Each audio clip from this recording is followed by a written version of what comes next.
అత్యున్నత న్యాయస్థానంలో కూర్చున్నటువంటి న్యాయాధిపతి ఒక దేశ యువతని కాక్రోచ్లు, పారాసైట్లు అనే పదం వాడటం అది అవమానకరం కదా. ఆయన జాతికి క్షమాపణ చెప్పాలంటారా? ఖచ్చితంగా చెప్పాలి. ఆయన ఆ సీట్లో కూర్చొని చాలా చౌకబారుతనంగా నా వ్యాఖ్యల్ని మీడియా తప్పుదారి పట్టించింది.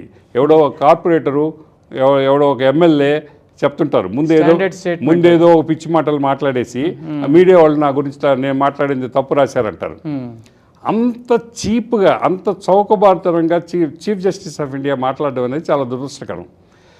ఆయన యథాలాపంగా మాట్లాడా, లేకపోతే మనసులో ఏదో పెట్టుకొని మాట్లాడా? ఇప్పుడు branding of the citizen and polarisation Modi ఒక పథకం ప్రకారం చేస్తున్నాడు. మీరు గమనించండి, అర్బన్ నక్సలైట్ అనే పదం ఎక్కడి నుంచి వచ్చింది?